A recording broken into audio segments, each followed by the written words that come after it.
A fitting tribute to an unforgettable life in football. It is Thursday night. It is with John Giles, as always, but with a bit of a difference. Happy birthday, John. Thanks, Nathan. How are you keeping? I'm trying to forget them now, Nathan. It's but a number at this stage, John. It's but a number. You're over in Birmingham at the moment. You're keeping well? I'm keeping well, Nathan. Yeah, keeping out of trouble so far. Good. Keeping away from the virus. My son is one of my sons is here with me.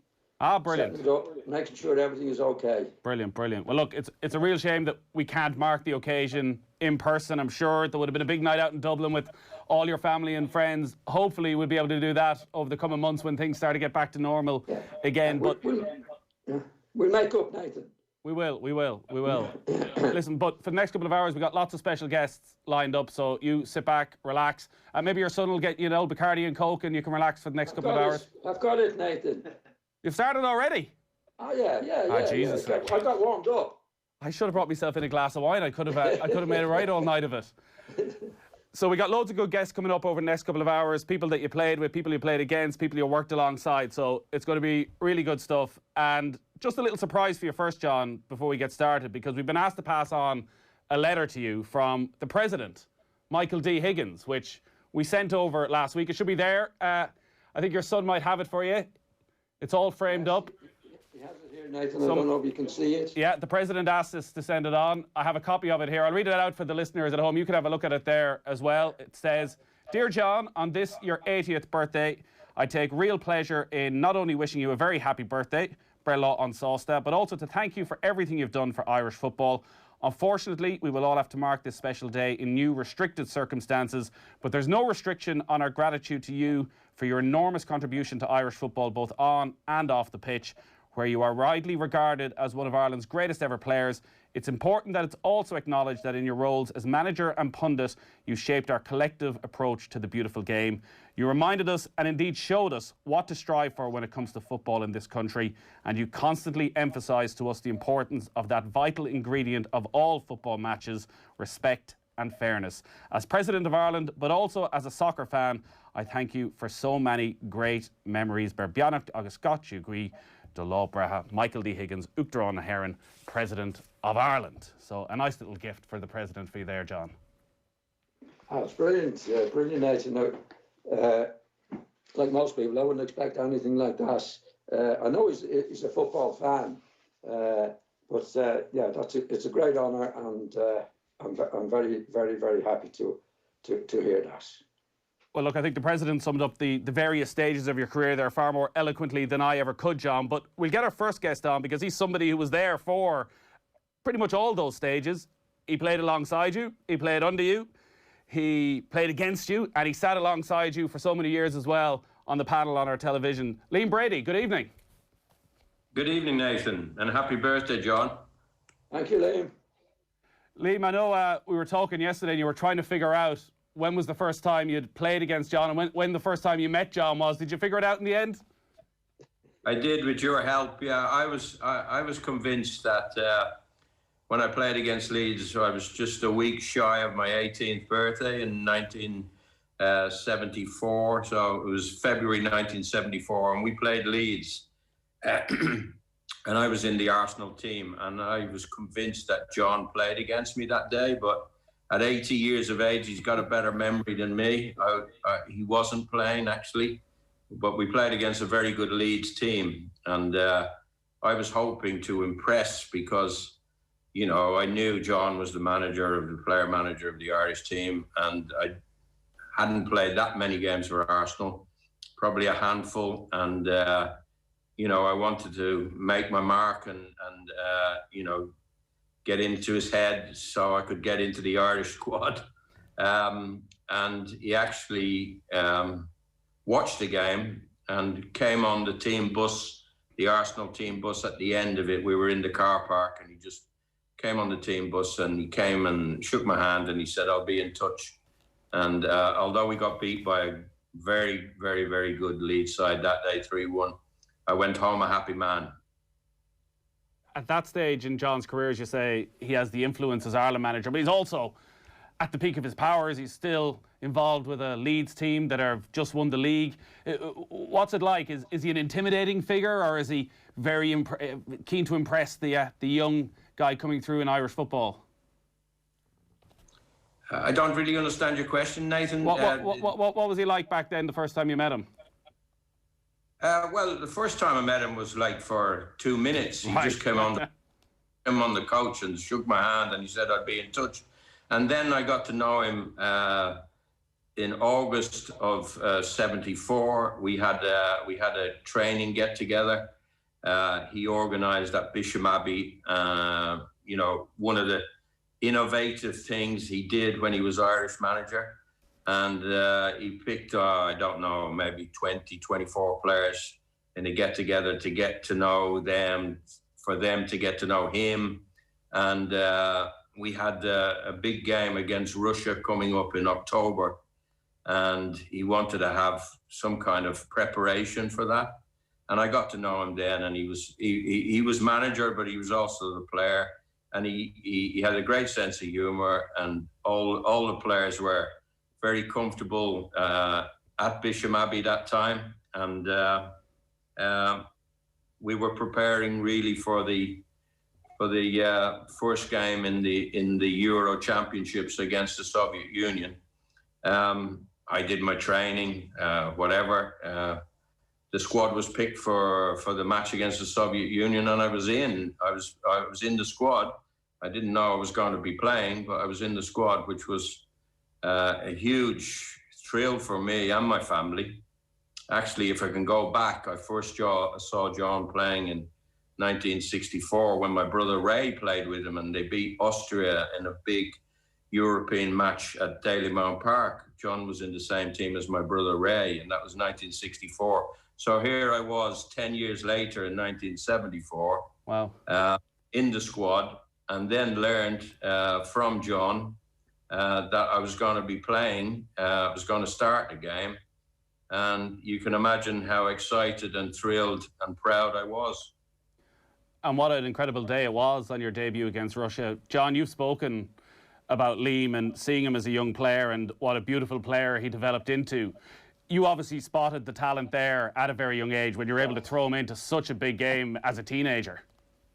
But to be quite honest, the blind man could spot Liam's talent. There was no credit to me. I saw him playing in the match that I couldn't play in at Leeds. I think he's only 18. But when you see a player like Liam and the vitality the ability that he had, didn't need any spotting. In fact, from that match, we were going after that to South America in the South American tour. And I wanted to take Liam with us. And Bertie Mee, who was the manager, didn't tell Liam that I wanted him to take him to South America. So he didn't make the trip. The next match we played after that was against the Soviet Union. And I had no hesitation whatsoever in picking Liam. You know, he was just brilliant. And the first match I saw him playing, he was only 18 at Leeds. I wasn't playing in the match. I did play him in the start of the next season when Jimmy Armfield was there at Leeds. And I played against him for the first time. And he was a bit precocious. I remember on the pitch saying, "Come on, we've got a bit of, we'll beat these all lot." Actually, they didn't, but he mightn't remember that. He mightn't want to remember it. Do you remember that, Liam? Yeah, I think we were having a good spell, and I said they're not all that, this team. They didn't win the league that year, but they got to the European Cup fine. They did all right. Were they? Giles, Remnant, Gray, Lorimer, Clark, Jones. I can name them all. But we won on the day. But Jimmy Armfield had come to the lead. Don had left at that stage, so we weren't quite the Leeds team of old. But Liam was brilliant. Liam was a natural player. What you would call, and it sounds a bit odd, a beautiful player. He was a beautiful player. He could get on the ball. He could control it. He was great to watch. He was effective. He could beat players. He had that left foot. You see, if you watch the game today, Nathan, and the ball's going across the pitch all the time, you never see a midfield player beating an opposing midfield player. Liam could do that. He could distribute. He was a natural player. Like the kids that were brought up in Dublin playing on the streets, I think Liam did that. So he was a natural player. when I saw him playing for the first time, I wasn't playing in the match. And people said to me, you picked Liam Brady. Like, a blind man could pick Liam Brady. There was no problem. And when he played it against Russia for the first time, I think he was only 18, 19 maybe at that time, early 19. He was just brilliant. 18. 18, yeah. Yeah. You were too old for your age anyway, Liam. You were. you were 33. I was 18. Well, we had a few years. We had a few years playing together. We did. And we went very close to qualifying for those Euro Championships. We beat Russia. We drew with Turkey away. We won against Turkey at home. We had a great start to it, but unfortunately, beat Switzerland at home. Unfortunately, on the road, we couldn't get that win that we needed to win the group. But I had a great time playing. Nathan, I had a great time playing with John. He was a wonderful player. I used to go to Dalymount Park as a kid for all the international matches. I first saw him play, as I said, with my brother. But I would go to all the games that Ireland played at Dalymount Park. And, John played in a lot of them. And he was just head and shoulders above anybody else. Right foot, left foot. Always had time on the ball, had vision, could spot where the ball needed to go before anyone else, and then he could score goals as well. Great shot with right and left foot. Just a brilliant footballer. So he was a hero of mine before I even got to meet him. Do you understand me? Yeah, it certainly sounds it, and I guess it's a testament, Liam, to your brilliance at such a young age. And to John, being able to stay at the highest level for so long that you got to spend so much time playing together despite that gap in age. When you were coming in at 18 and you're in the team alongside John, what was he like on the pitch? Was he a guiding voice? Oh, absolutely, yeah. John was able to give you the very precise instructions all through the game. We played alongside one another, so we were close to one another, and he would tell me to take up certain positions and things like that. But it didn't take us long before we had a great kind of combination play between us, 1-2s and things like that. And he would get me free, and I would get him free. He was the conductor of the orchestra, and that's how I remember him, both at Leeds and for Ireland. He was the main man that he would get the ball from the back four, and he would survey the situation and then decide what to do with it, And I was happy to be his pupil, if that's the right terminology. John, I do want to talk about your time together on the panel as well, but just before that, we actually have a special message from somebody who I know you were an admirer of as a player, but also somebody who was on the panel with you one night as well, Paul McGrath. Hi, John. I'd just like to wish you a very happy 80th birthday, and thank you for one of the moments we had when Bill invited me onto the programme one time, and I couldn't think of anything to say, and you actually told me what to say about Kevin Campbell, the Everton boy who went back. He was in Turkey at the time. You actually told me what to say, and then you actually turned to Bill and said, I agree totally with what Paul said, and I'll always remember that. It's very good of you to help me along. Never made a career in television anyway, but it was great seeing you on TV, and as an Irish player growing up, you were immense. So happy 80th. Take care, pal. Yeah, that's Paul McGrath there, John. Thanks very much, Paul. I have to say, Nathan, both Liam and Paul were heroes of mine as well. Despite I never played with Paul. It was one of the things I regret. But Liam was just a wonderful player. And to watch Paul and meet him over the years, a humble individual who was extraordinary in what he did in football, was amazing. I'm delighted to have met and been friends with both of them. Nathan, can I say something? Go on, Liam. Yeah, well, John, unfortunately, gave up the Irish team, and he went off to Vancouver. and it's just a huge regret of mine that he wasn't around when so many good players like Paul McGrath, like Kevin Moran, like Chris Houghton, like John Aldridge, like Ray Houghton came along. You know, I think if he had been manager then, he would have really taken us a long, long way. I think management for John was not quite what he wanted. It wasn't what fulfilled his life. There was too many things, too many aspects of management that he didn't like. Maybe dealing with the media, maybe getting on with his bosses or his selectors or directors or whatever you want to call them. I think he found that difficult, but he was a great loss for me to management. I think John could have managed any of the top clubs in England and done marvellous things. He was really, really. When I'm asked who was the best manager you played under, I say Giles and Trapattoni, and I'm honest about that. But there was things that John couldn't get to like as when he was a manager, and I understand his choices completely. But I think football was at a loss when John gave up management. Do you have any regrets about that, John? As Liam said, there was any amount of other factors involved with managing the Ireland team, but when you look at those players that came through, and many of whom went on to be so successful in Jack's team, is there any part of you that wishes you stuck at it? I don't have any regrets about it, Nathan, I must say, but I often wondered, well, what could I do with the players that became available to Ireland? But you know, you can only do the job that you're doing at the time that you're doing it.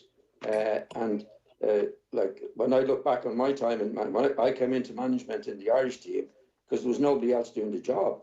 I was still at Leeds. I was only 33 years of age, and the FAI were skint financially, and had a bad time. I think we'd only won 3 matches in 5 years before that time. Would I take it over? I wasn't. There was no money involved in it at all, and I did what I did. I think I raised the standards. But by the time I got to a certain stage, after 7 years, I must say that the public then turned on me in certain ways. You know, I remember my good lady saying, "Look, you did what you wanted to do for the sake of the supporters and what they're doing, and now they're not happy with what you're doing." So I said, "Yeah, I agree with that. So I'm going to finish." But when I took over the job, and see, eating bread is soon forgotten, Nathan. We hadn't won. We had won 3 matches in 5 years, and by the time I finished, we'd had 3 or 4 attempts at qualifying. And the attitude was, well, what's Giles going to do? He's had 3 or 4 goes at it, and he hasn't done it yet. But we never looked like doing it. And as Liam said, and when I finished, and see, the rules changed. You know, the rules of players qualifying for Ireland changed in a big way when I finished, and when Big Jack took over. You know, like it was like Ray Houghton, for example, and lots of other players became available to the Irish team that weren't available in my time. But I enjoyed doing what I did with the Irish team then, and there was a lot of satisfaction in it and enjoyment. And I had Liam, late Damo Leary came into the team, Frank Stapleton. There was a lot of players, good players came into it at that particular time. Mark Lawrenson, yeah. We had, you know, we had come on. What I was pleased about when I finished, that I got into it's a lot of criticism because of the expectancy of people that we wanted to qualify. And that's what because when I played in the Irish team, there was no expectancy of qualifying. The talk used to be, we had a selection committee fight, which was a joke, and the talk used to be, oh, we're playing against England, that would be a good gauge. We'd no ambition to qualify. Yeah. And what I was pleased about, that when I left it, there was an expectation to do it, which we did eventually. Liam, just before we let you go, she's probably nearly half a century then since you first met each other, and you were such an important part of so many people's lives, even in recent years, as part of the panel together. When you talk football, yourself and John, are you very much of similar mindset on how the game should be played and the rights and wrongs of football? I think that's pretty obvious, very, very obvious. I'd say we agree 90% of the time. Maybe on some players and some managers, we kind of have different views, but 90% of the time we're on the same page. You know, he's been my manager, he's been my teammate, he's been my friend, he's been my advisor. You know, when I was playing and I had to make all these decisions, or what should I do, and he put me in touch with the right people. He encouraged me to go to Italy. I was a bit unsure. He said, "No, go. You'll be fine over there." So he's been a big part of my life. Liam, you've been brilliant with your time. Thanks a lot for joining us this evening. Thanks, All Liam. the best, John. Great evening. Bye, Liam. Drink Thank to you. Bye-bye. All right. John, you stick with us. We're going to take a very quick break and we're going to be back. And Graeme Souness is going to join us. Football on Off the Ball with Paddy Power. New normal, same old football. Paddy Power. Gamble responsibly. Gamblingcare.ie. This weekend on News Talk, we're getting set for Science Week, supported by Science Foundation Ireland. There are loads of great virtual shows, quizzes and workshops taking place from November 8th to 15th, with something to inspire and entertain people of all ages, including the Science Week Virtual Family Day on Saturday, November 14th. Discover the full list of what's happening and how you can get involved at newstalk.com/Science Week. Supported by Science Foundation Ireland.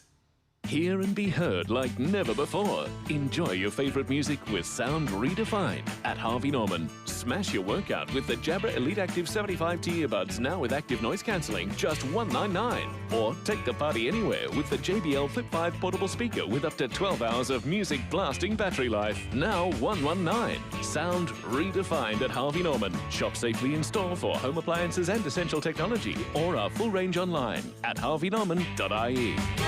This November, watch the big games every weekend with Sky Sports and Sports Extra half price.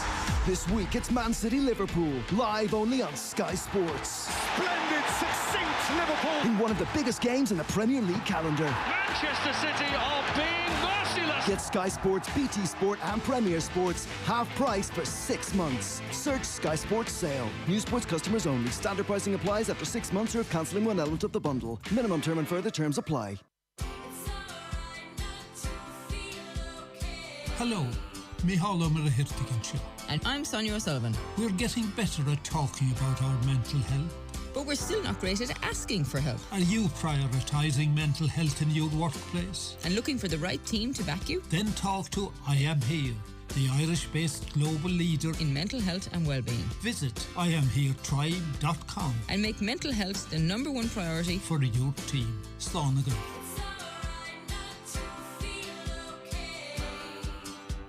Your health is your wealth, and in these uncertain times, your wealth also needs protection. Smart investors understand how owning gold can do exactly that. By owning physical gold as coins or bars that can be easily and safely delivered to you or professionally stored for you by Ireland's longest established and trusted precious metal experts, Goldcore. Visit Goldcore today at gold.ie. That's GOLD.ie. This place began with a single store, bringing newspapers, magazines, and stories from across the nation and around the world to the Irish people. From that store sprung stalls at railway stations, opening a wider world to commuters and travellers. Then more stores, bringing that wealth of inspiration into the hearts of our towns and cities. This place is Eason, Ireland's favourite bookseller since 1886. Today we continue to move with the times, informing, entertaining, and inspiring readers of all ages, bringing the latest titles from around the world, and the widest range of homegrown books to your phone, laptop, or tablet online at easons.com. Eason, be inspired. Free delivery for orders over €10 on easons.com. It's that time of year. The old Christmas present conundrum. Well, this year, look no further than 3.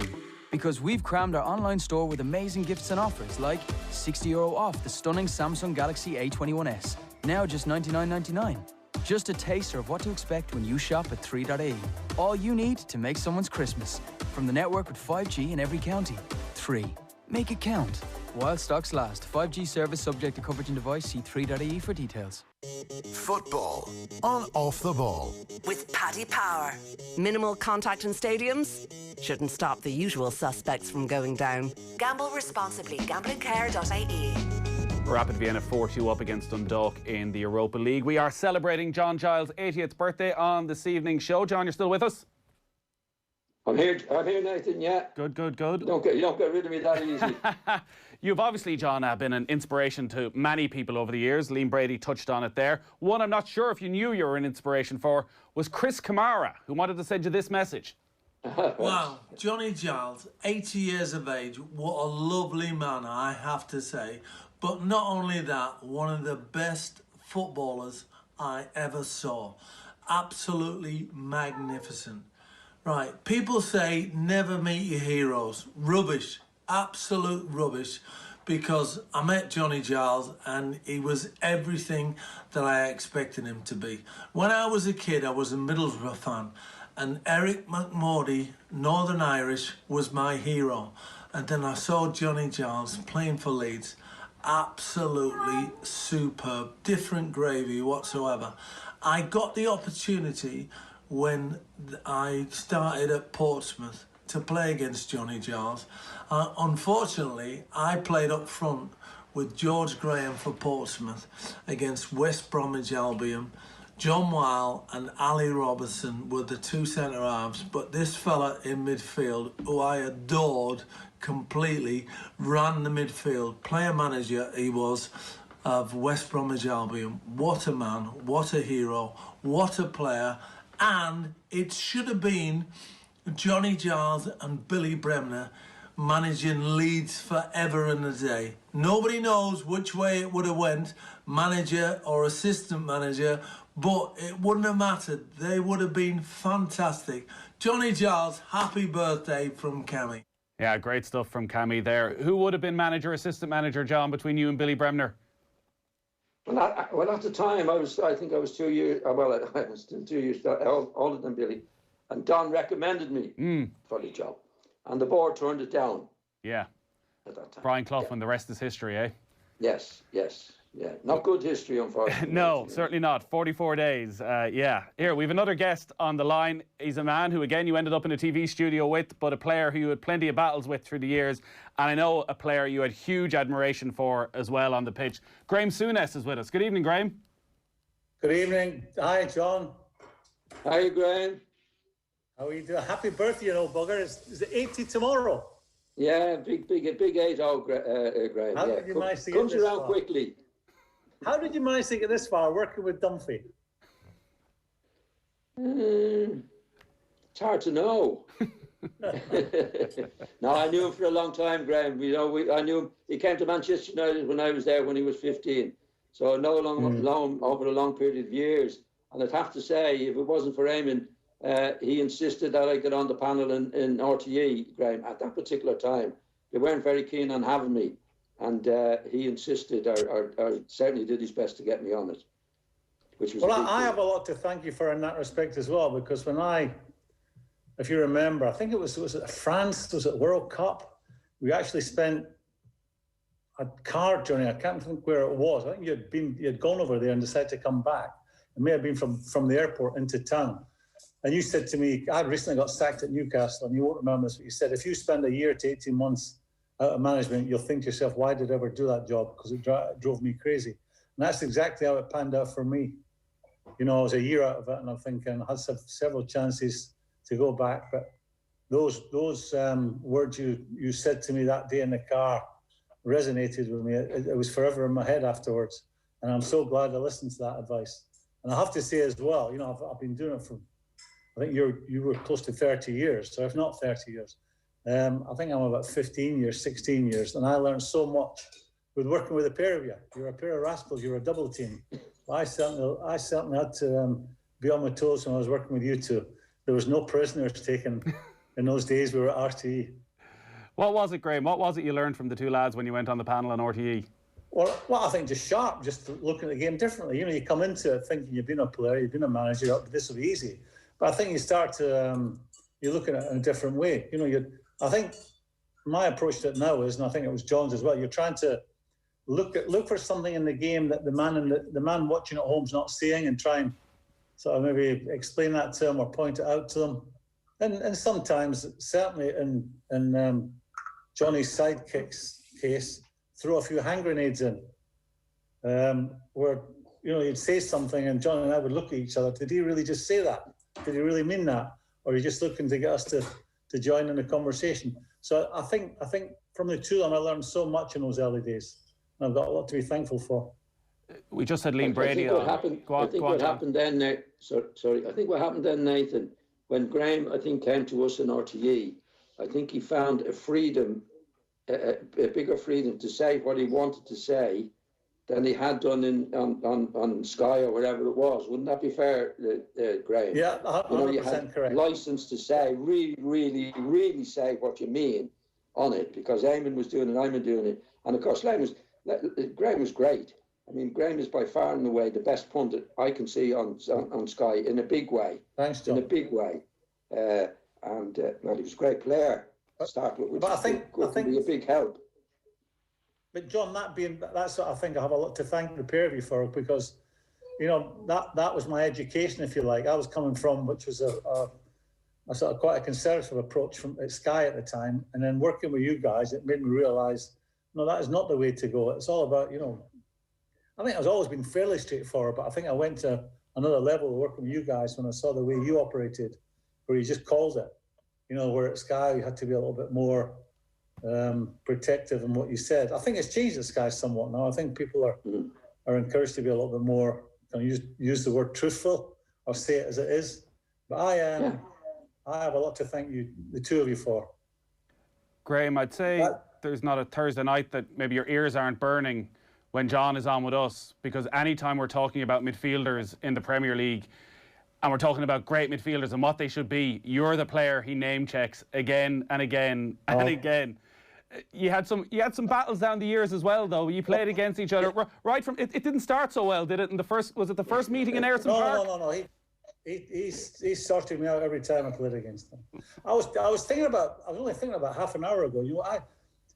I do a Q&A sometimes, and I say, there's only two players that I never managed to lay a finger on, because they were so cute and clever. And and that was Alan Ball and Zico. And why I've never included Johnny in that, because that's 100% the case.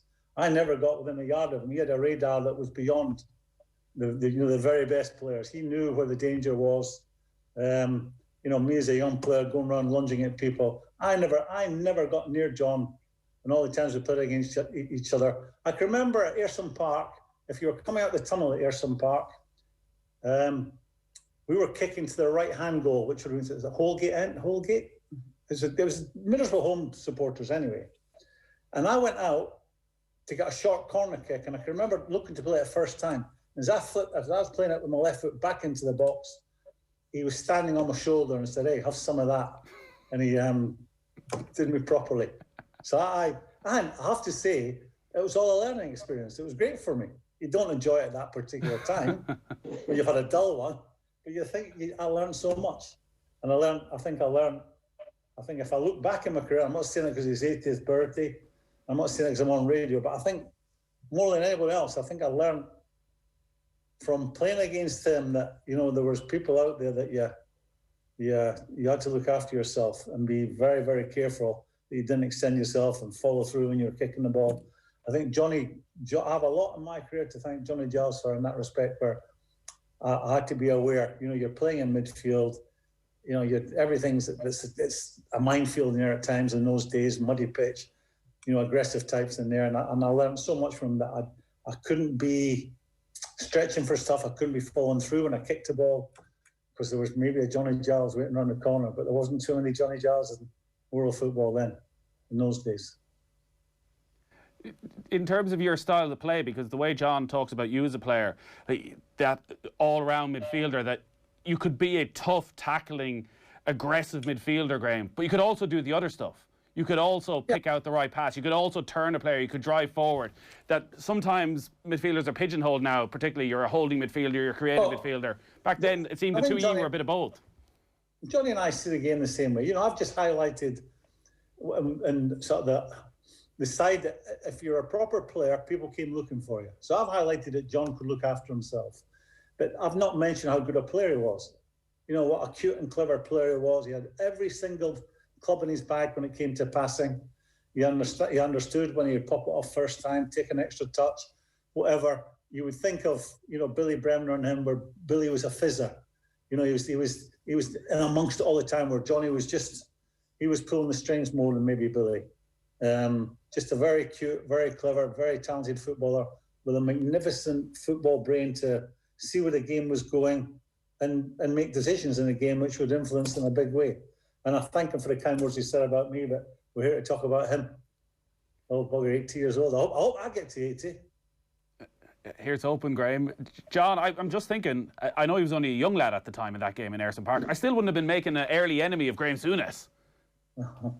No, well, there was a little bit more to the story, because we played at Leeds earlier on in the season, and Graeme was a very aggressive player, which was a plus. I don't say it as a minus, but I did find playing against him that when I had the ball, Graeme would be getting it close to me, down the backs of my legs.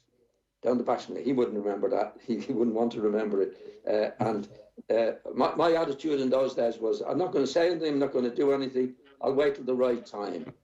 And the right time actually was Ayresome Park next year. But I'm not bragging about it, but it was an opportunity, which I did say Graeme in his career on that, waiting for the right opportunity. And that was it. And I was a lot older than Graeme. I was getting near the end of my career at the time when Graeme was starting. Graeme was a fast learner. And I know that he did learn from that. Because I remember him saying to me, you dirty little Irish bastard. And I said, yeah, okay. So that was it. But that's John, I'd love to go back talking about that in relation to what Graeme did. Graeme was a great player. I mean, there were little incidents between ourselves.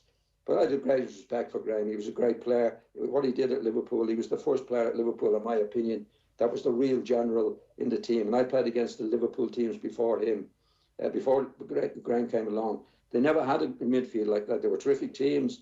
And I have the names here, Willie St. John and Emlyn Hughes played in midfield, Willie Stevenson. These were good players. But none of them were Graeme Souness. And Graeme made a huge difference, along with Kenny Dalglish at that particular time. But Graeme was the first great midfield player, in my opinion, that Liverpool had, despite the successes they had before. Graeme, it's been brilliant to have you with John. us. We're out of time for the moment, but thanks a million for taking the call. No, it's been my pleasure. John, I hope we catch up soon, pal. Yeah. Enjoy your day tomorrow. Look, Graeme, look after yourself. And you, Graeme. And you. Bye, guys. Great stuff from Graeme Souness there, as always. John, we're going to take a very quick break. Again, get that Bacardi and Coke topped up. We're getting a lot of messages in as well. We'll run through those in just a moment. We've got some more special guests coming in the next hour. Be safe. Support local. Stay at home. Because it's up to us. At Guaranteed Irish, we believe enterprise is at the heart of thriving communities. Did you know Sudocream's name came from the Irish pronunciation of soothing cream? Still manufactured by Teva in Baldoyle today, Sudocream has been soothing skin since 1931, making it a staple in Irish households whilst also supporting Irish jobs. Guaranteed Irish welcomes companies that are altogether better choices for our communities. So look out for it. GuaranteedIrish.ie. Altogether better. Your health is your wealth, and in these uncertain times, your wealth also needs protection. Smart investors understand how owning gold can do exactly that. By owning physical gold as coins or bars that can be easily and safely delivered to you or professionally stored for you by Ireland's longest established and trusted precious metal experts, Goldcore. Visit Goldcore today at gold.ie. That's GOLD.ie. The famous Holland & Barrett 1 cent sale is back, with buy one get one for just 1 cent on hundreds of everyday favourites, and you can even mix and match. Shop the 1 cent sale now, in store and at hollandandbarrett.ie.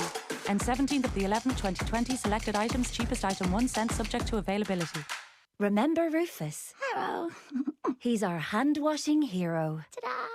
And he's here to help young children learn the 5 steps to good hand-washing that can keep us all safe from harmful germs. Ugh.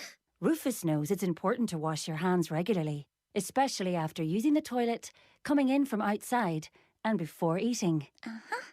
For more activities, including our downloadable Rufus storybook, visit safefood.net/hand washing. All Harvey Norman stores remain open until 6 p.m. daily for home appliances and essential technology. That's right, shop safely in our spacious stores for all your essential needs. Get laptops, tablets, mobile phones, cookers, dryers, washing machines, fridges, home office furniture and more. Shop safely in our spacious stores or shop our full range of appliances, technology, furniture and bedding online for click and collect or nationwide 7 days a week home delivery. Harvey Norman, open until 6 p.m. daily for home appliances and essential technology.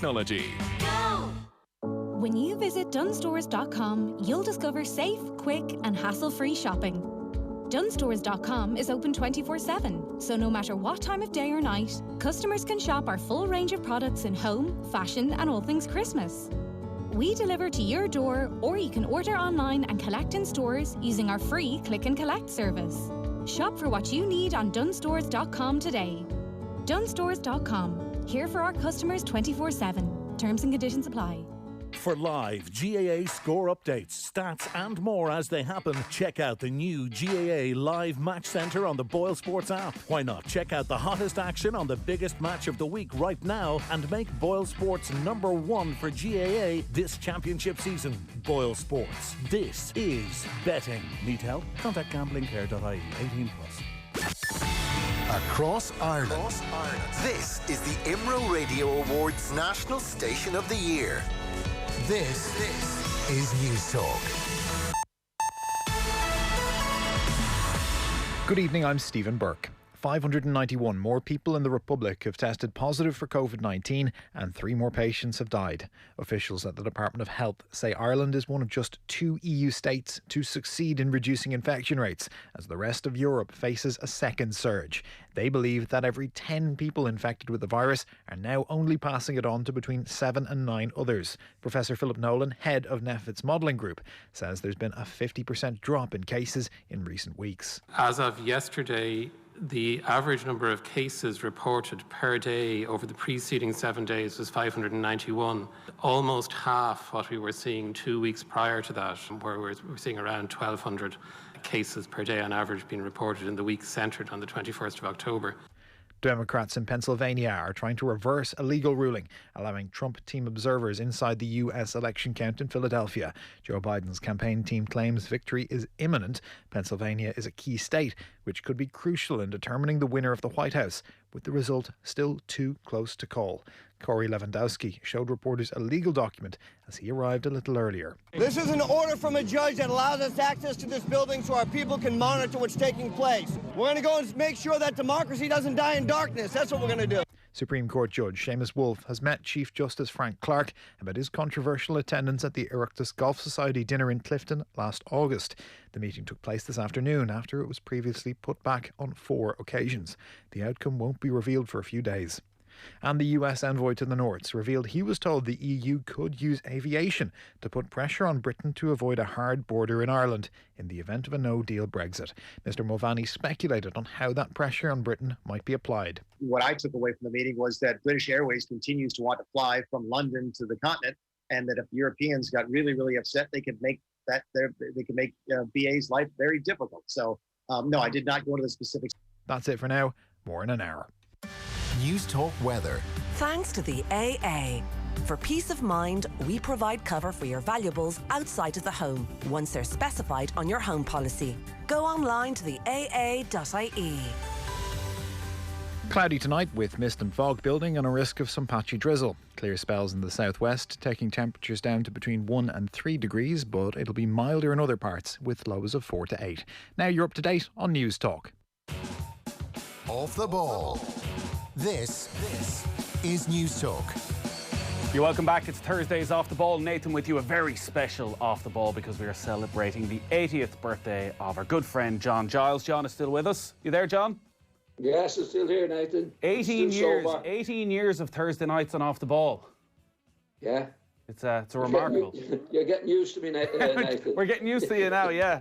Yeah, it's such a terrible shame we don't have you over in studio at the moment, because I know it's a real highlight for everybody who works on the show, particularly when people start. You'd come in at about 6:30 on a Thursday evening, you'd sit out in reception and you'd have a chat with everybody and you'd talk a little bit of football, and everybody coming away feeling good about themselves after that. So hopefully we'll see you back in studio sometime soon as well. Hope so, Nathan, yeah. We have a text in here from Sally O'Herlihy, Bill's daughter, has just sent a text in, John, to wish you a very happy birthday from all the O'Herlihy family. Dad absolutely loved working with you, and that's in from Sally O'Herlihy, Bill's daughter. Well, we loved working with him as well, Nathan. It was great. Yeah, great. He was a great He man. made the programme, actually. He knitted everything together, Bill, in a very, very professional way, as we know. Brilliant. Yeah. Absolutely brilliant. He was an absolute master at what he did. So a lovely message there from Sally O'Herlihy, Bill's daughter. We have another message in from you. I'm sure you will recognise this man who's wishing you a happy birthday. Hi John, just to say happy 80th birthday for you. What you've achieved in your career has been absolutely immense. You've had, as a player, as a coach, as a manager, for all the various clubs, and particularly for Ireland, you've been outstanding, really outstanding career. I think as an analyst, you've captured the imagination of generations of people, and I think you've influenced people from different generations, and I think that you're highly regarded and revered, really. And I want to say, really enjoy your birthday and have a great time. Thanks very much, Stephen. Thank you very much, and all the best. Really, all the best for the future, Stephen. You can't be criticising them now over the next few weeks, no matter what happens, John. That's never come into it. That has never come into it. No, he's a good lad, Stephen. He's a smashing lad. He deserves the break to become the manager of the Irish team, and I really wish him all the best. We've another special guest, John, a bit of a surprise for you. We just had a Liverpool legend on a moment ago, and I'm delighted that we're joined by another of Liverpool's greatest ever players. Not just that, he's a two-time European Footballer of the Year. Kevin Keegan is with us. Good evening, Kevin. Good evening. Happy birthday, Jalsy. Thanks very much, Kevin. How are you doing? How's your jaw? 80's the new 30, so don't worry. Okay, I won't. You're keeping well, Kevin. You're looking good anyway. Very well.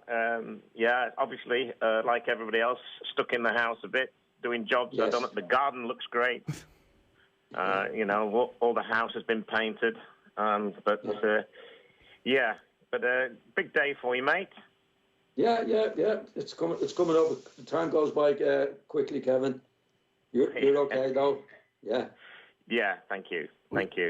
We just had Graeme Souness on a few minutes ago, Kevin, talking about some of the scraps and scrapes and the really tough tests that you would face when you went up against Leeds United in the midfield of John Giles and Billy Bremner. You had your fair share of scrapes through the years as well. Yeah, it was, as they say in those days, it was a man's game. So Liverpool-Leeds was a battle in more ways than one, but always great games to play in. I mean, Leeds got this label, Dirty Leeds, but make no mistake about it, Leeds United, the Don Revie side that Jalsy played in with Billy Bremner and Norman Hunter and all these great players, they were a fantastic side. They could play. They could hurt you as well. They could stand up to any challenge, in terms of, if there was tackles going in, but they could play as well. And, that you only have to look at what they won and what they nearly won as well. For every time they didn't win something, they were runners-up, I think, 4 or 5 times. It must have been a real test for a player like you, Kevin, as well, who was so technically brilliant at that stage. There were so many tough teams. You had to be ready for the fight as well. You had to be physically tough. It was all very well been skillful, but it didn't matter for much if you didn't have the other side. No, you had to have both. That's why, Leeds was such a great side. I think, obviously, Billy Bremner, as Johnny knows, was an unbelievably gifted player. I mean, people, we had our sort of altercations at times and our little punch-ups, but at the end of the day, the respect that we had for each other was immense, and of course, later on in life, I got to know Don Revie very well, who's the manager. But Johnny was not just a great player; he was actually doing playing well and managing the sides as well. I think at West Brom and Republic of Ireland, you know. So I don't know how you did that, mate. I'd have got managing later on, and it's tough enough just picking a team and getting them out there.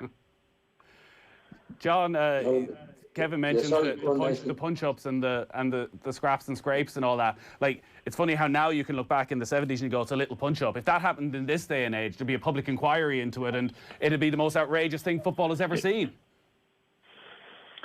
Yeah, well, I mean, if you took the rules today and applied them to the Leeds-Liverpool games, we'd have finished, well, Johnny wouldn't have been on the pitch, Billy wouldn't have been on the pitch,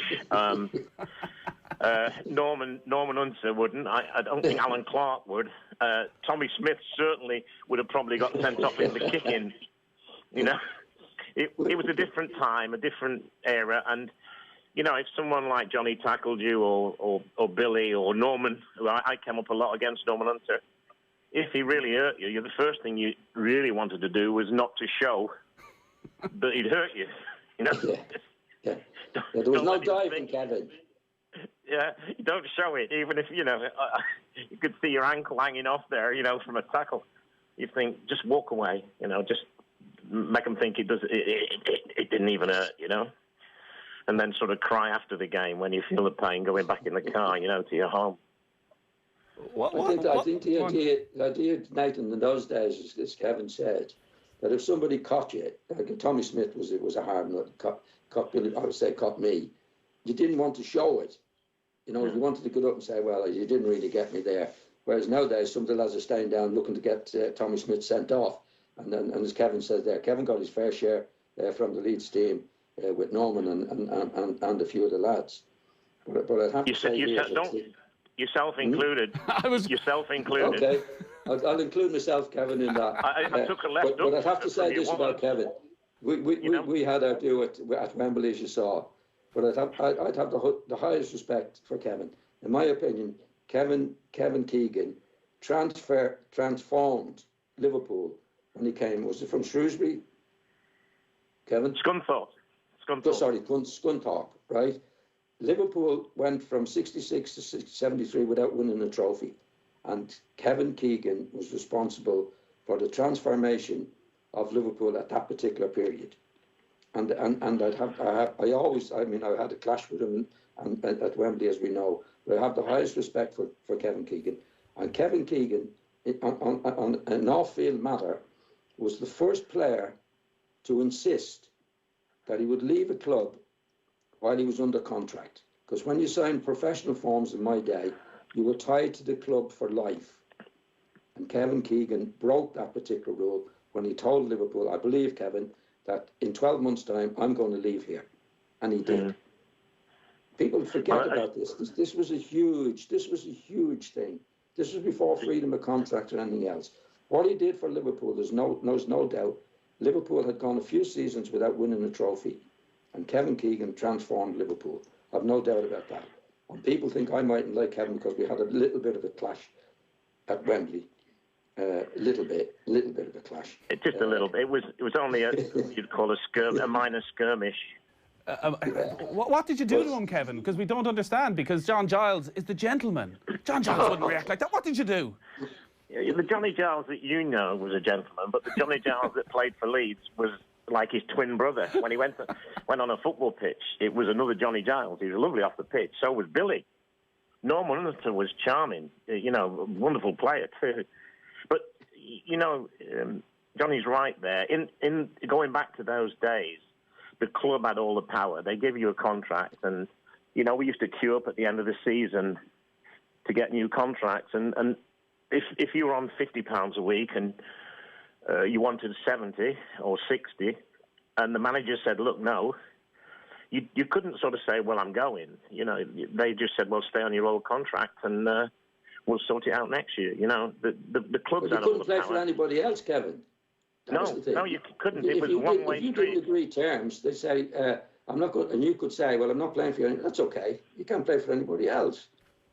But Kevin did. I don't know how you did it, but you did it. You did it at the time, which was great.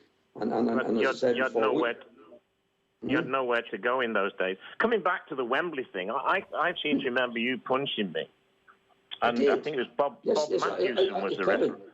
No, you were right. I did punch you. But can you remember what happened before that? Can you remember the I can't remember what happened after you punched me. I can't remember too much. But but let's go back on it. It didn't happen by accident. You had a terrible tackle on Norman Hunter. You had a terrible tackle on Billy Bremner. The ball broke loose, and you're all over me. And I let you go past, and I did punch. I should have gone off. No doubt. I'm not trying to make excuses. Who's the referee, Kevin? Bob Matthewson. Yes. Well, I always got on well with him. And when you were on the ground, I'm apologising to Matt and say, sorry about that, I didn't mean it. And he let me off. There's no doubt I should have gone off. When you hit me, he said, he's so friendly with you, he said to me, don't do that to him again. And you hit me. Yeah. Bob Matthewson. But Kevin, can I just say, in the controversy overall, when you were sent off, along with Billy, you took your jersey off and threw it on the ground, and so did Billy. Right? You remember that, don't you? Yeah, I remember that. It was a lovely hot day. No, all I'm saying is that had nothing to do with me, because anytime I played at Liverpool afterwards, I got unbelievable stick for that particular incident with you. Quite rightly as well, I must say. Yeah, I think you were very friendly with Bob Matthewson as well, weren't you? I think he called you Johnny and called me Keegan. I thought I was in trouble. Jeez, that's a tough old day at the office, Kevin. Firstly, you get decked by John Giles. You survive that. You're both still on the pitch. And then Billy Bremner goes after you.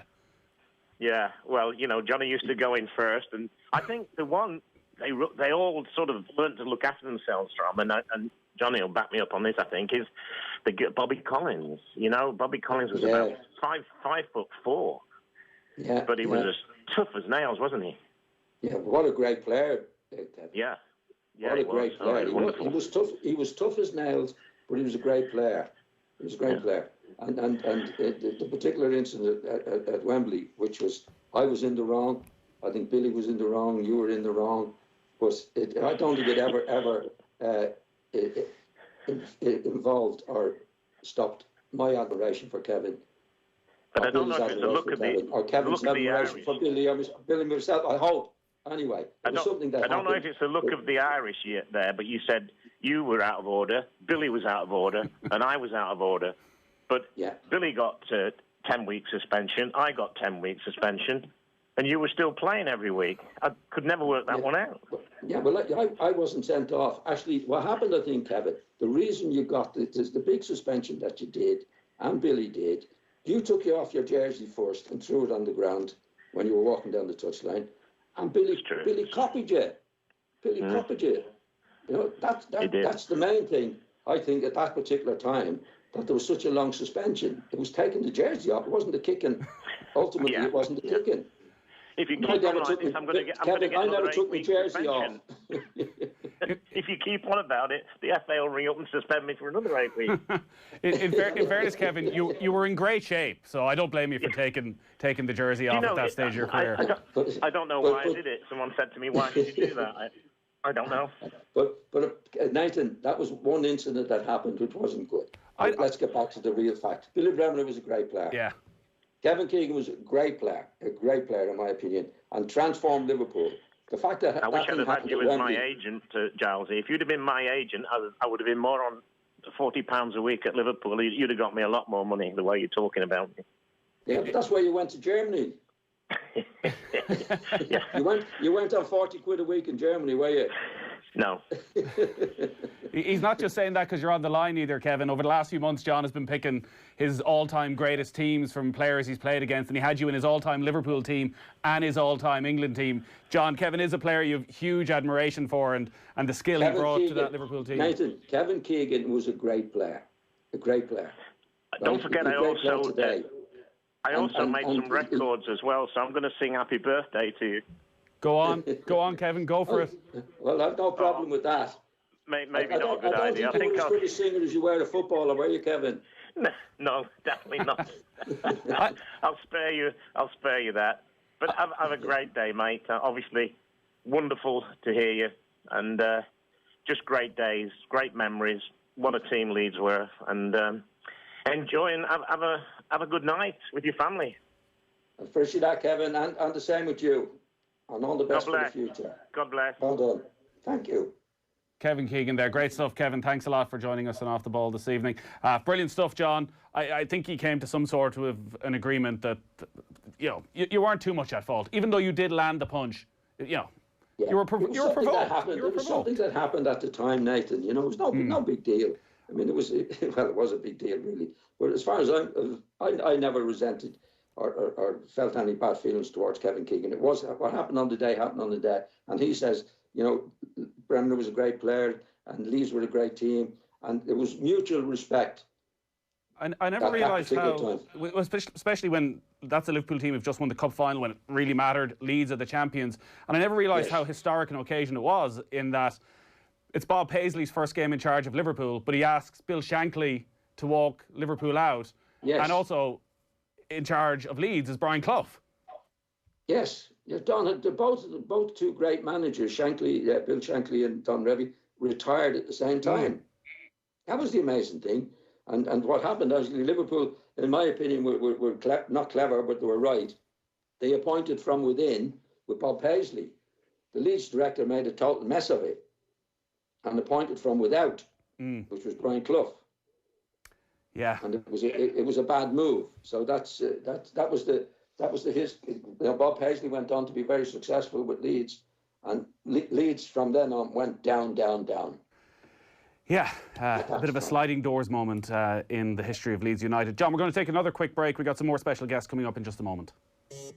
Football on Off the Ball. With Paddy Power. New normal, same old football. Paddy Power. Gamble responsibly. Gamblingcare.ie. As an extraordinary presidential election comes to an end, a nation seems more divided than ever. But can America unite after the turmoil of one of the most polarising campaigns in modern history? On this weekend's episode of Race to the White House, we speak with a former Irish ambassador to the United States, analyse the results of the election with our panel, and Shane Hannon explores life after the presidency. Race to the White House with Simon Tierney. Tune in Saturday evening from 7 on News Talk. All Harvey Norman stores remain open until 6 p.m. daily for home appliances and essential technology. That's right, shop safely in our spacious stores for all your essential needs. Get laptops, tablets, mobile phones, cookers, dryers, washing machines, fridges, home office furniture and more. Shop safely in our spacious stores, or shop our full range of appliances, technology, furniture and bedding online for click and collect or nationwide 7 days a week home delivery. Harvey Norman, open until 6 p.m. daily for home appliances and essential technology. Looking for professional tools and safety supplies? Then you need CaulfieldIndustrial.com, one of Ireland's largest Irish-owned suppliers with over 50,000 items in stock. CaulfieldIndustrial.com offers quality tools, safety gear and equipment from all the top brands like DeWalt, Snickers, Bosch, Stanley, Baco and more. So whether you're a professional tradesman or a DIY enthusiast, shop online at CaulfieldIndustrial.com. When you visit Dunstores.com, you'll discover safe, quick and hassle-free shopping. Dunstores.com is open 24/7, so no matter what time of day or night, customers can shop our full range of products in home, fashion and all things Christmas. We deliver to your door, or you can order online and collect in stores using our free click and collect service. Shop for what you need on Dunstores.com today. Dunstores.com. Here for our customers 24/7. Terms and conditions apply. This winter, be ready. Visit winterready.ie. From flooding, storms, snow and freeze to fallen trees, winter is hard to predict. Find out how to protect yourself, your home, farm, business and the elderly on the Office of Emergency Planning website, winterready.ie, or follow us on Twitter at emergency.ie, an initiative of the Government of Ireland. If you're looking for the perfect gift, CompuB has something that's perfect for everyone. And because we always aim for perfection, our Black Friday Apple deals aren't just your everyday offers.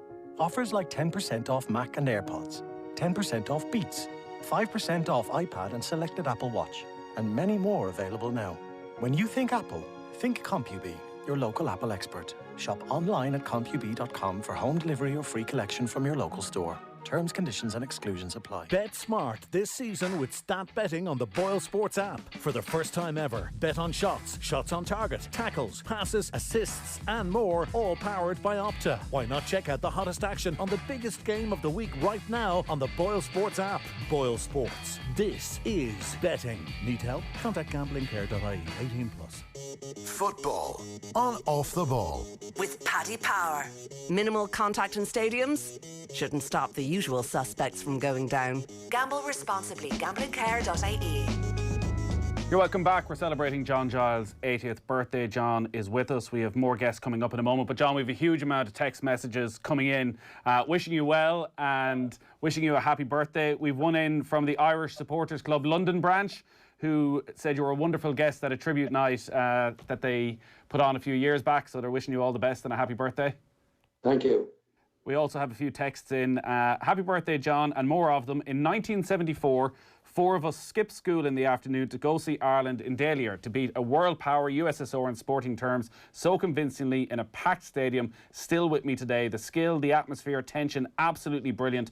And Don Given's goals. Terry Mancini holding court at centre half. Giles Brady in midfield. He gave us something to cheer about in those dreary 70s days. That's from Albert in Temple Ogue.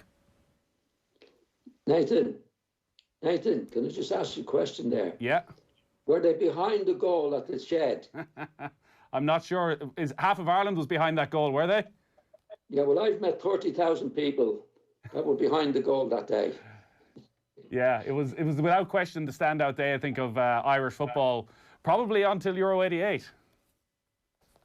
Until what, sorry? Probably until Euro 88, it was the standout moment. We have a few more texts in for you. Yeah.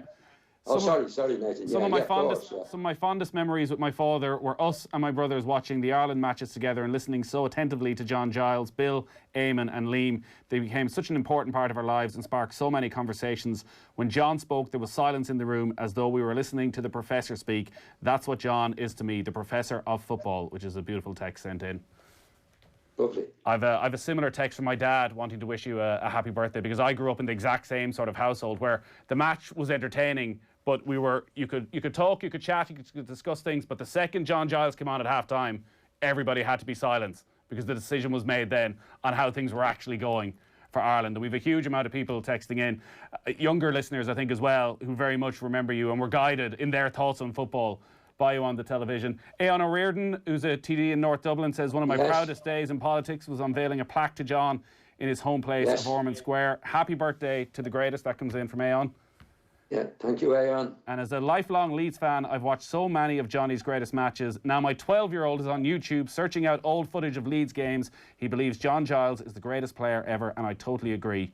Happy birthday. So even the youngsters, John, are getting in on it. Yeah. Well, funny enough, Nathan, when I was doing the television, you know, when I used to meet young people, young kids, you say, "Did you ever play football?"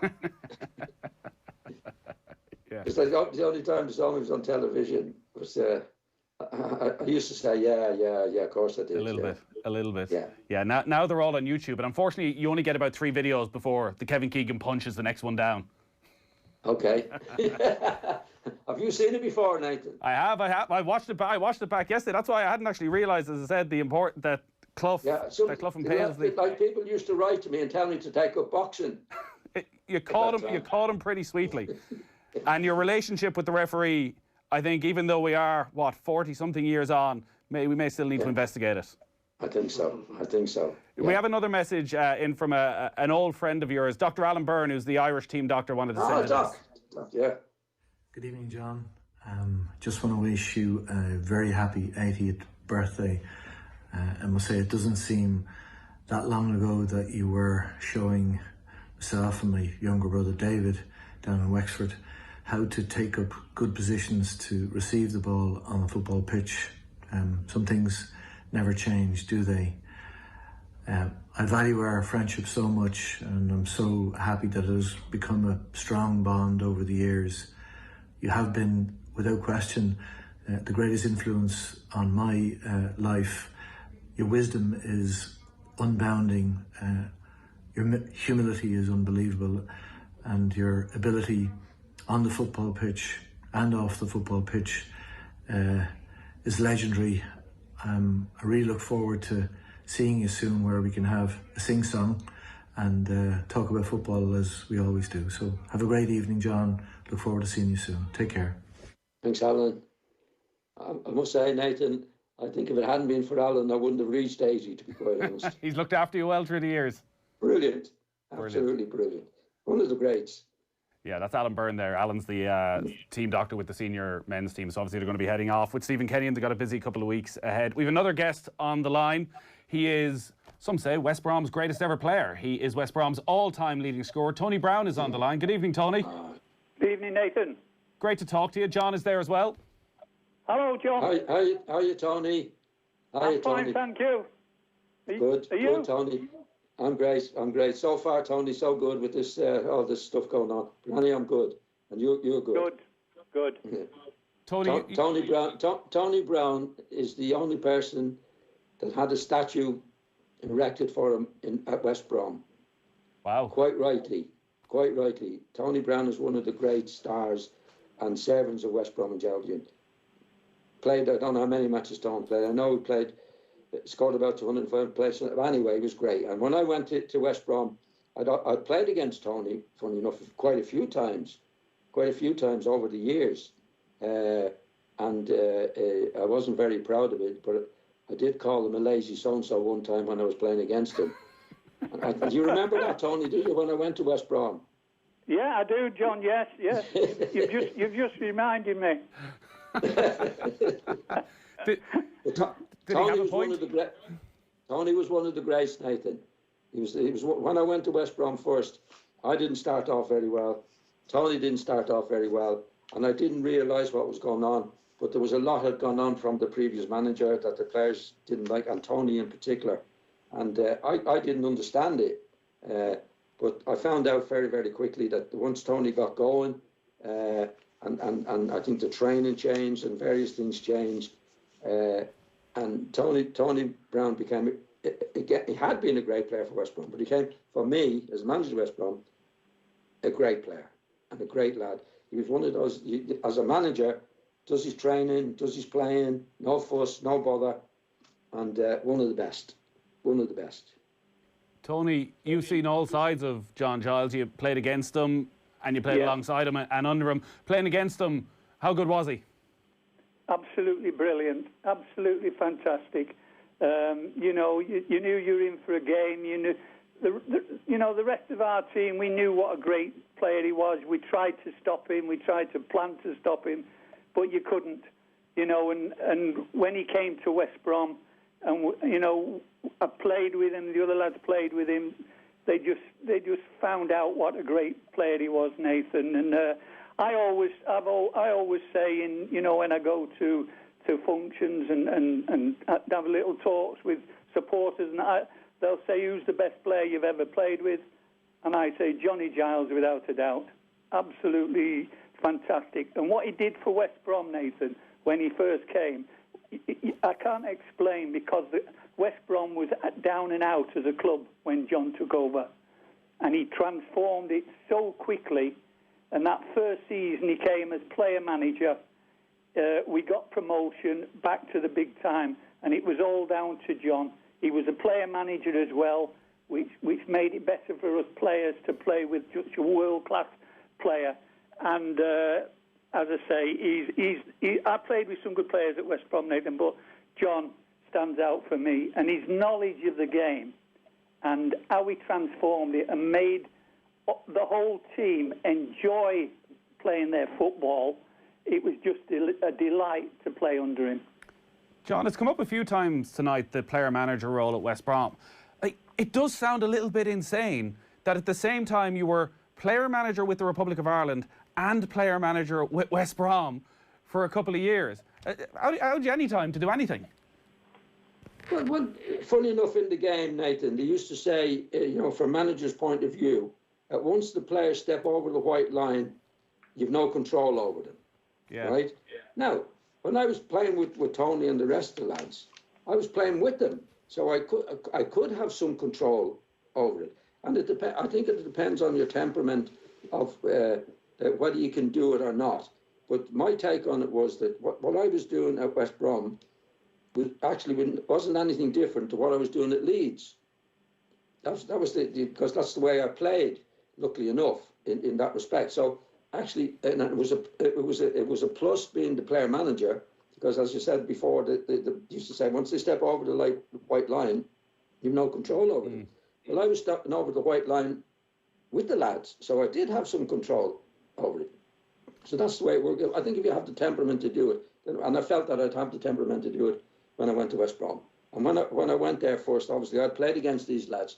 I played against Tony for probably about 10 years.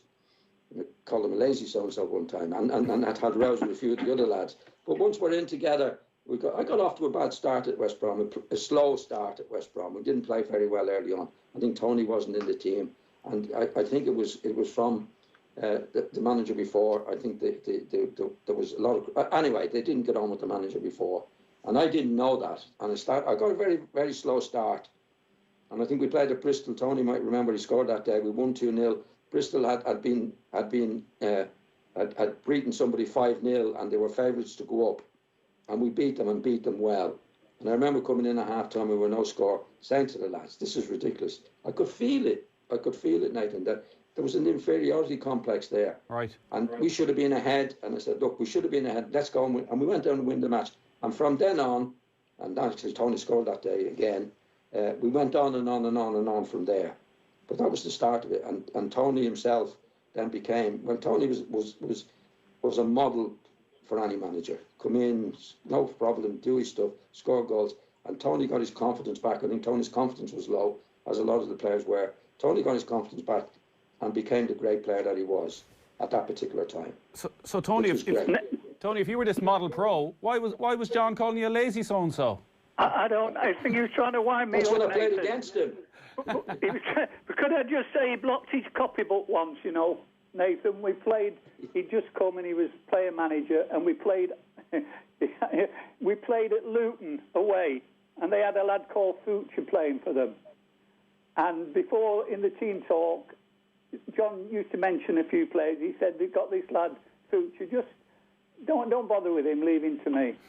And I don't know how long it was in the game, not long any road. And I think John did a bit of a silly tackle, really. He just mistimed it, and he caught Future just under the chin. Let me say that. That was the tackle he put on. And he got sent off immediately. Did you remember it, John? Yeah, I remember it well, Tony. What had actually happened? He got sent off, Nathan. And he came in the dress. We all came in at half-time, and he was already changed into his normal gear. And he said, sit down, lads. He said, I must just say that today I've let myself down. He said, I've let the supporters down, I've let your club down, I've let you down, but it will never, ever happen again. But I think there's something been going on previously with this Future. I don't know, John will tell you, but after that, he was immaculate as a manager and a professional, and he made us all into better players, Nathan. That is a sign of a good manager, when they make the players better players than when he takes over with them. And as I say, that was a funny episode at Luton, but it was all forgotten after, and we had a terrific time. And as you know, he brought Mick Martin and Paddy Mulligan in to help him. They were tremendous as well. And John just created a brilliant atmosphere in the club, whereas in the previous manager, Nathan, players would come in 10 minutes before training, and then they would shoot off 10 minutes after training. Right. That's how poor it was. But with John, it was the complete opposite. Players were coming in an hour and a half before to have a bit of crack, you know, and then after training, they wouldn't leave the dressing room to go home. It was such a fantastic atmosphere, and all round, I can't tell you how much he transformed West Bromwich Albion. And I just wonder if John hadn't come in, where they'd have been today. He's amazing. So I think the whole of West Bromwich have got a lot to thank John for, and I have personally. And he's such a great player to play with. His passing ability. If you made a run, you knew he would find you. He could lose people in the telephone box. you know, his marker. They tried to mark him at the game, but he's just, I can't explain how good he was, and it's just a pleasure and a privilege to be on this evening and talk about you, John. Tony, it's been brilliant to have you. You've been great to take the call. We must get John again sometime and have a longer chat and go through your career.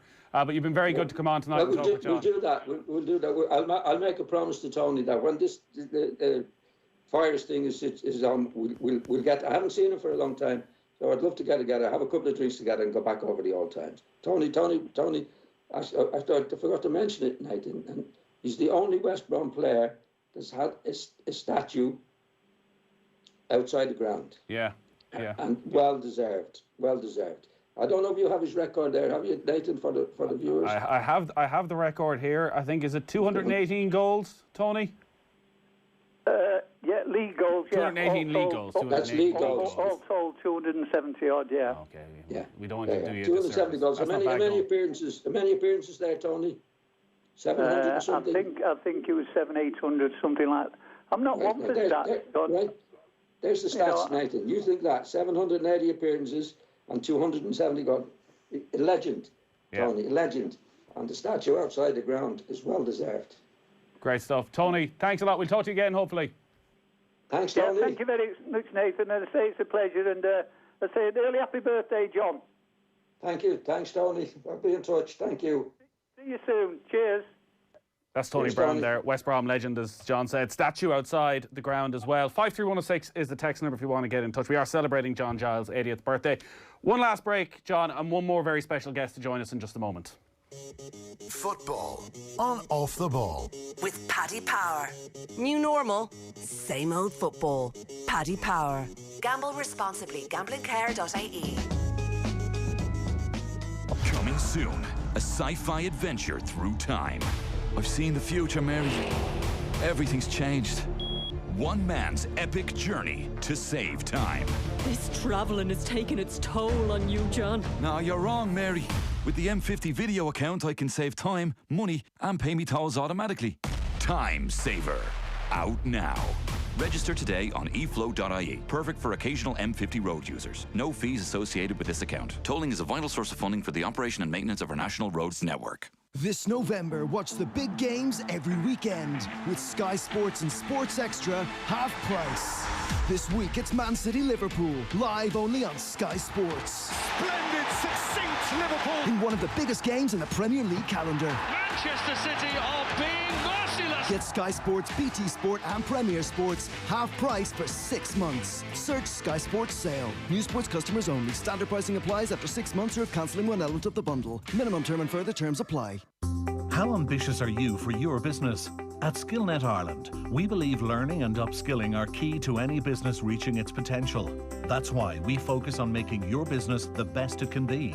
Together with our 70 SkillNet learning networks, we offer innovative learning and upskilling programs designed around your business needs. If you're ambitious for your business, then we are too. Visit skillnetireland.ie. SkillNet Ireland is a business support agency of the Government of Ireland. The seasons change, but the championship doesn't. The posts never get any wider, the hits never get any softer, and the pain doesn't hurt any less. There's still only one ball, only one pitch, only one Sam. It's still winner takes all down to this. The championship never gets easier, but the tougher it gets, the stronger we become. AIB, proud sponsors of the GAA All-Ireland Senior Football Championship. The United Kingdom has left the EU, but what does that mean for your agri-food business? Businesses moving goods of animal or plant origin to, from or across Great Britain will face new checks and controls from the 1st of January 2021. Act now to avoid significant delays and minimise disruption and extra cost to your business. Go to gov.ie/agriculture to register, access supports and get all the information you need. Brought to you by the Government of Ireland. For live GAA score updates, stats and more as they happen, check out the new GAA Live Match Centre on the Boyle Sports app. Why not check out the hottest action on the biggest match of the week right now and make Boyle Sports #1 for GAA this championship season. Boyle Sports. This is betting. Need help? Contact gamblingcare.ie. 18+. Football on Off the Ball. With Paddy Power. Minimal contact in stadiums shouldn't stop the usual suspects from going down. Gamble responsibly. Gamblingcare.ie. You're very welcome back. It is John Giles' 80th birthday. John, we have another message from a very close friend of yours, somebody who you've done a lot of good work with over the last few years. Pat Duffy wanted to send you this message. Hi Johnny, Pat Duffy here. Just to wish you a happy 80th birthday on this historical night. Great achievement. But I'm going to speak about the Johnny Giles that I know through the excellent work through your foundation, travelling the length and breadth of the country, raising vital funds for all the clubs throughout Ireland. Also the excellent work you do with the Irish supporters clubs throughout Ireland and in England. And some of the fond memories, you and I have travelled up and down the length and breadth of this country. You're a special man, you're a legend, right? And it's great that I'm able to call you a friend. One of the most highlights for me was the night you were afforded the freed man of Dublin, and what it meant to your family, your sisters, your brothers, your wife Anne, and all your lovely children. It was great to be there that night with my colleague Jerry Reardon, and we were so proud of you that night. Can I also just say, for a person who's become a very close friend of mine, thank you. Thank you for being you, Johnny Giles. You're a legend. On behalf of my wife and my family, I just want to say happy birthday again, and on behalf of all the people of Ireland involved in soccer, take a bow, because there'll never be another Johnny Giles. Love you loads, Pat Duffy.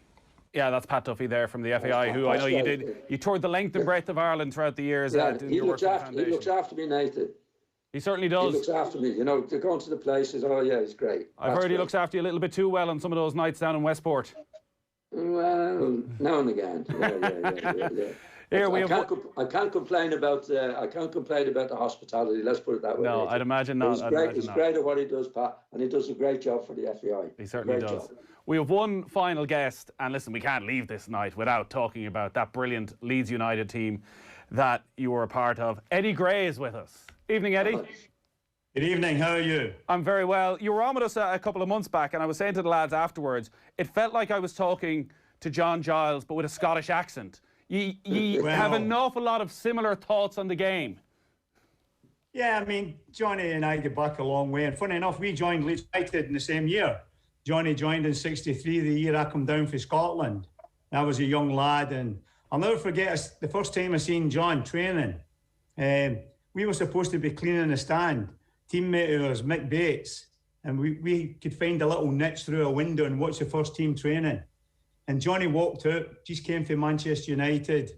And I don't know if John remembers this, you know, but he never wore any socks. It's the first time I've seen a footballer come out with a pair of football boots on without socks. And we were just amazed when we seen him play and the talent he had. And obviously we struck up a great friendship over the years. And the two of us were fortunate to play with great players with Leeds United. Sadly, as John knows, a few of them have gone now, but it's a great day for John. 80 years of age soon, and wonderful achievement, John. Certainly, Eddie, a lot of luck attached to that. And one of the reasons that is playing alongside players like yourself, Eddie. Eddie was a great player, Nathan, and everybody knows that. He was a terrific player. And Eddie suffered a little bit because Eddie was a natural midfield player. And at the time when Eddie joined, he was young, obviously younger than Billy and myself, and we were established in the team.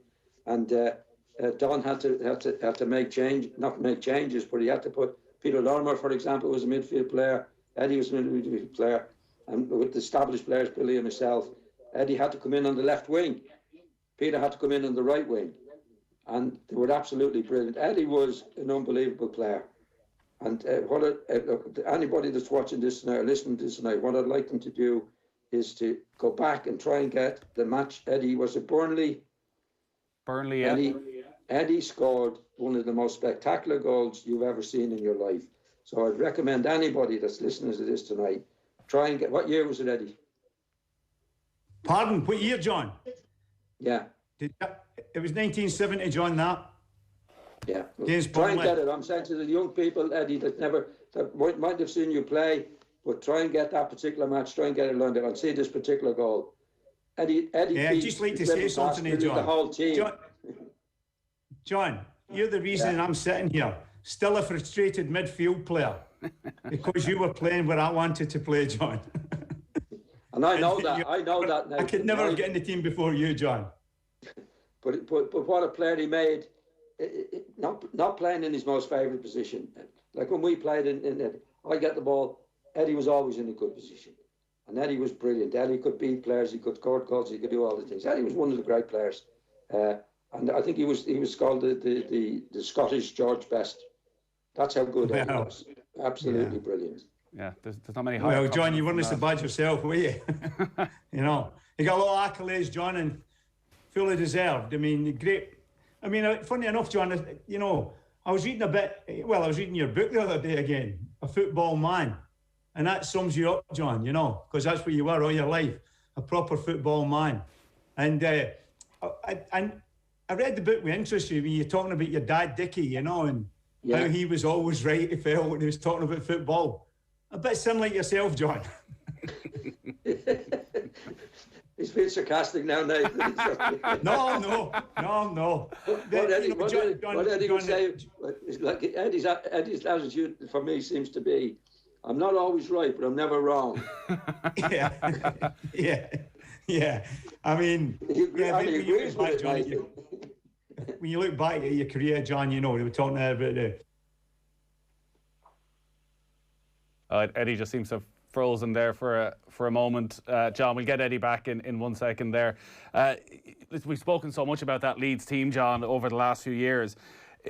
I think in this country now, everybody knows that 11 that you played with. They're all such household names, and it's been such a difficult few months over the last 6 months. So many of that team sadly passing, and you touched on it before, that bond of brothers that you had. Like, to be a part of a team like that 50 years later, we're still talking about, and also there's such fondness for. It's an incredible thing. Well, when I was a kid, Nathan, I always had a dream of playing in a certain team. And the Leeds team did that for me. That was the team and the type of team that I wanted to play in, where there were great individual players playing for the team. Ultimately, the team. Everything was about the team. Norman Hunter, Paul Greeney, Eddie, Peter Lorimer, Alan Clark, Billy Bremner, all these everything was for the team. We had a great manager in Don Reilly. And I was very lucky. I 11 years, only 1 year playing with Jimmy Anfield. I had 11 years playing under Don Revie, and to play with those lads were the ultimate of what I wanted to do when I was a young kid. The type of the spirit, the team, everything that was going with it. Great players like Eddie, Peter Lorimer, Billy Bremner, Norman Hunter. It was a dream come true. Eddie is back with us. Eddie, you there? Yeah, I'm here. Can you hear me? We can, yeah. We were just talking about how it's incredible that 50 years on, that team is so set in people's minds from 1 to 11 who was a part of that team. And also, as John speaks about so often, that bond that you have as a group. I think thankfully got to have a bit of a get-together around this time last year in Leeds. And it's been such a tough year. But what you've had as a group over the last 40, 50 years, there's not many footballers who get that. John and I have been speaking a bit about, you know, as soon as this lockdown's finished, and we always say it, we'll need to have a reunion, John, and meet up with a few of the boys again and have a good laugh, because we always had a good laugh, you know, like every time we meet. Interesting when, you know, reading Johnny's book, you know, like he still says, you know, he says at the end of his book, he feels more comfortable, you know, with the Leeds lads than any other group he played with, you know, and that's great credit to the players that he played with, and the friendship, as you say, was strung up over, you know, years and years. And plus, you know, the highs and lows of football. Everybody knows there's highs and lows in football. We celebrated the highs, and sometimes John and Peter would celebrate the lows as well, because Peter Lorimer was never down. Peter was always lifting people, you know, so that type of camaraderie lasts forever, I think. Yeah, it's an incredible thing. It's something that I tell you what I always liken it to, Nathan. It's like being in the army together in a war. You have to stick together. We played in those days behind the Iron Curtain, and nobody knew where we were playing. Nobody knew how we were playing. Stuck together. If anybody was kicking us, that we stuck together, didn't give in to anybody, and that's a bond that you have over a period of time that lasts. So when we get together, it's like we've never been apart, and unfortunately we haven't been able to get together because of the virus. But we will get together. We will. Yeah. Yeah. That was quite, John. That was quite a frightening night when we went to Leipzig that time, because we had to go through. It was Iron Curtain, as you know. We had to go through Checkpoint Charlie. You know, Yeah. we were all wondering what was happening, watching soldiers walking about the streets at both ends, a checkpoint with guns. You know, I'll never forget that. And the snow in Leipzig was awful. Yeah, you'd And shared some incredible Eddie, don't experiences. forget, those guys are kicking lumps out of us as well. The referee not on our side by any means. That's when you have to stick together, which we did. Yeah. Well, as we heard earlier on, John, from John, Kevin you Keegan, could the look referee was after often on yourself. your side. Sorry, Eddie, go on. John could look after himself, though. If there's one thing we've as well established as being tonight, a it was John wonderful could look player. after himself. Yeah, the game was more physical then, as John knows, than it is now, you know. And you expected things to be tough. I think that, you know, when you're going to places like that, you expected a hard game physically. And that's one thing about the side that I played in. You know, they could play a physical type of game, but if teams wanted to play football against them, they could play football as well. And that was a great thing about the side. Eddie, you've been brilliant to join us. John, unfortunately, we're out of time. I hope you get to meet up sometime soon and you have that little bit of a reunion and you get to share some stories again. We'll do that. We've had a great night, Eddie. We'll talk to you soon, John. John, have a nice Bacardi. Thanks for coming up, Eddie. tomorrow. Thanks for turning up. See, I'll be in touch. We'll be in touch anyway. Yeah, Happy thanks birthday. again. Cheers. And you. Thanks, Eddie. John, it's been a brilliant night. I think you can tell from the guests who wanted to come on and talk about you, the respect that you're held in, the legacy that you have in Irish football. I don't think there's any question you're the most influential figure there's ever been in Irish football, and the warmth from the text messages. What we might do actually, John, is next Thursday night, we've got any amount of text messages. We might run through them at the start of the show and we'll collate them all and we'll send them on to you and we can run through all them. Because you're not going anywhere. There's any amount of love for you out there from the Irish footballing public. There's a huge amount of love for you here and off the ball as well. So we're not done. It's a happy birthday. That's all this is. And you're going to be back next Thursday night. Right. Thanks, Nathan. Well done again, Nathan. Thanks a lot, John. Here, enjoy the weekend. I know you got some family there at the moment, so love to all them. And here, have a good couple of days. We'll talk to you next week. Yeah. We'll take a quick break. Be safe. Support local. Stay at home. Because it's up to us. It'll only take you 6 seconds to know you want it, but we'll give you 6 months to make sure. The new 100% electric Opel Corsa E. With an impressive range of up to 337 kilometres and fast charging of up to 80% in just 30 minutes, the Opel Corsa E is ready for you to take charge.